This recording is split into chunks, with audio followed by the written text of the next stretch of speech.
The mixtape all this week featuring Matt Porter of Matt Porter Web Designs, our gadget guy who regularly is on the show talking about technology and the like. We spoke yesterday about cars and autonomous vehicles and changes in our attitude to technology. Matt, is every advance in technology, in your perspective, been a welcome advance? Are there routes that we've gone down that have not sat comfortably with you?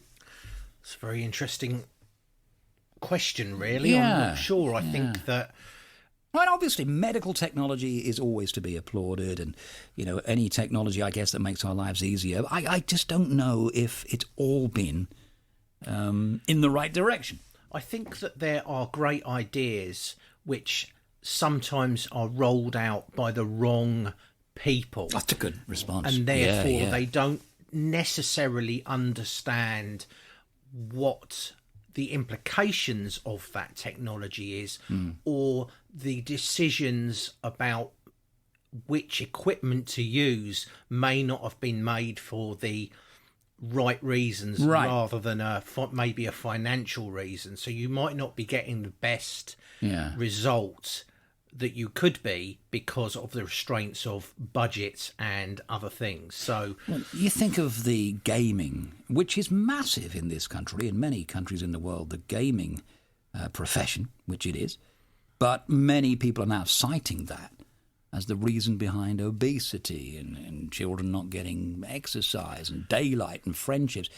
Would that be an example of where technology has let us down a bit? I think so. I think one of the things that many of us would agree with, that although there all seems to be a double-edged sword to everything, and smartphone technology, mobile smart technology is an amazing invention. However, the negative sides of it are so many people becoming so antisocial through something that's meant to make you. So it's almost as if you've channeled your... So it's bringing out something in us rather than the technology itself. Into something... So you're sitting there with a phone stuck against your face, ignoring people whilst talking to somebody else who's 100 miles away or 1,000 miles away. And it's actually it seems to have caused people to become less social. People are less happy to pick a phone up and speak to you. They'd rather message you, or they'd rather send a text message. And I did actually watch, there was a documentary or a news piece about the traditional telephone, the fact that people aren't using plugged-in landline phones anymore.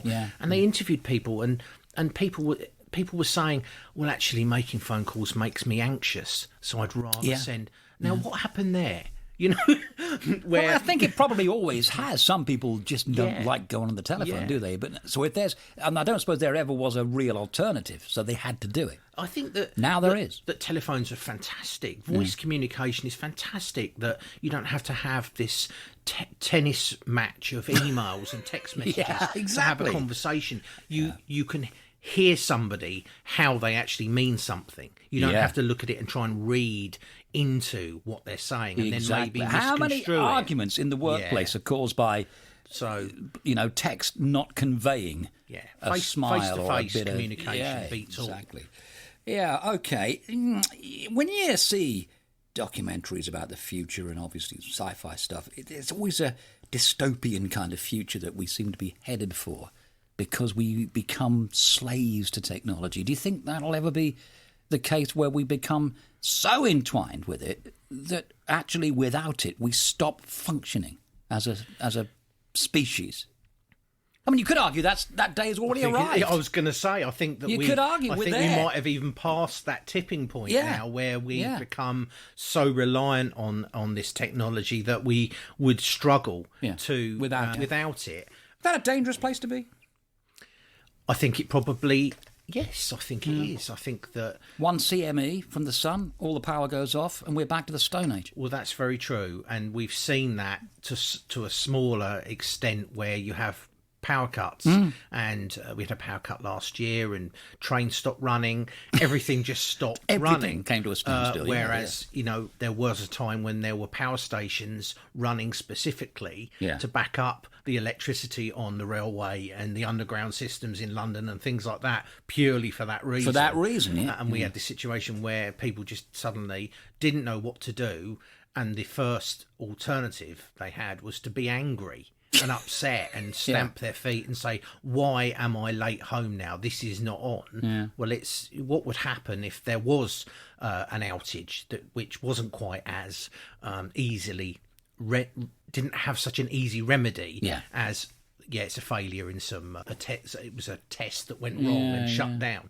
So, how would people cope without these things? I think we would struggle. Well, I guess we are the last generation who can remember life before the internet.